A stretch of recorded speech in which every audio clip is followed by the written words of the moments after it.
I know Jesus. Yeah. Yeah, I do. Yeah, I do. I do love Jesus. Oh, yeah? I am totally with him. That's right. One of us was told that they will get into heaven, and find out which one. Tuesday at 10. Jesus told me that I'm supposed to be louder. I love Jesus too, but he says it's a bit much. I'm talking to Jesus right now. I'm getting conflicting messages from Jesus. I think you might have a different server, and it's up to you to tell us who wins.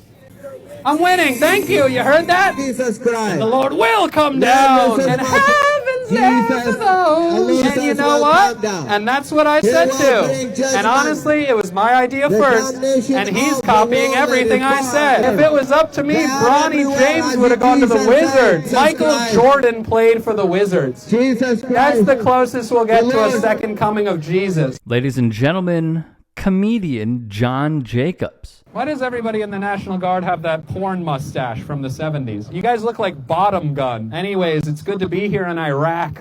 No, I'm just kidding. This is like Comic-Con out here. I love the National Guard, or as I like to call them, the Washington Commanders. The Commanders have a little bit of a better record at the moment. The U.S. military, they went about 0-20 years in the Middle East recently. Now, we just created a bunch of power vacuums over there, which is not a Dyson product, unfortunately. I think the National Guard and the Coast Guard should just play a volleyball game and then kiss. Let's get it over with. Okay, we're having a good time. He is absolutely fearless in his comedy, no matter where he is and where he's performing. If you want to make a change, you have to raise more money than the other side. You want to stop school shootings, raise more money than the NRA. That's really all it is. And how can you do that? Good art.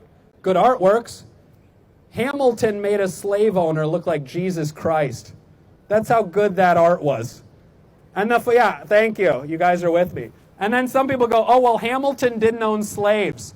He just bought them for his in-laws. Which, honestly, that could be worse. Are you kidding me? His in-laws call him up like, hey, how do we rope the horses to the wagon again? And they're like, yeah, that's what Toby's for. He'll take care of it. Also, the phone was invented 100 years after Hamilton, but who cares? That joke still works. I know, everybody walking past is like, just another day in D.C. We've seen it. I'm Banksy. You don't even know. Can you afford not to watch this?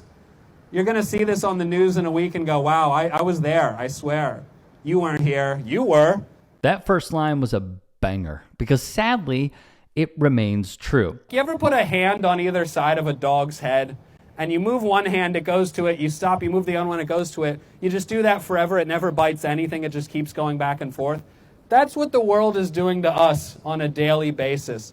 It's like there's a new episode of The Big Bang Theory. Oh, pumpkin spice latte. A cop shot an unarmed child. Kanye West, Kim Kardashian, Donald Trump, Kanye West, Kanye West. Kanye West had a three-way with Kim Kardashian and Donald Trump. So it's just a ton of happening all the time. So we never have time to fix anything. If anybody is speaking with politically correct terms, it means somebody's getting over. They'll say, effective immediately, we're giving you an indefinite amount of vacation days starting now. You're fired. They'll say, we're going to help you turn the page on the next chapter of your spiritual journey. We're killing you. We regret to inform you that you might experience a slight inconvenience in your anal cavity. We're sodomizing you. That's how politicians speak. I got a smile. This is fantastic. And also, again, quite depressingly factual, if I do say so myself. We go to war for humanitarian reasons. Isn't that great? We just figure out a place that has some we want, and then we make up a crisis for why we got to go take their shit. Going to war for humanitarian reasons is like finding out a guy beats his girlfriend, so you steal his car. That's the equivalent of what we're doing. Now the guy just doesn't have his car, and he's pissed. And who's he going to take it out on? The girlfriend. It would even look like a conservative in the crowd agreed with part of his sentiment. I think the real reason why we need guns in this country is to scare the shit out of the rest of the world. That's really all it is, right? Seriously, what's scarier, the slums of Pakistan or a suburb in Texas? They have a bunker and an entire arsenal. What's scarier, the ISIS flag or Roll Tide? Thank you. And I love it. Bill Burr and his friend over here. I love you guys. You guys look amazing. You guys look like henchmen. who live.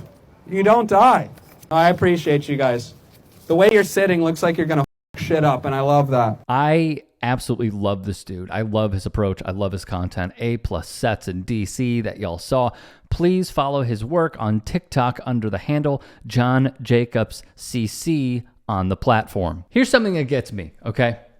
We all know that Trump sending the National Guard and militarizing DC is a fascistic ploy that has been put into policy by Stephen Miller, who is a proven white supremacist through leaked emails from, I believe, the Southern Poverty Law Center, okay? And what they want to do is show how far they can take their authoritarian tendencies without any pushback.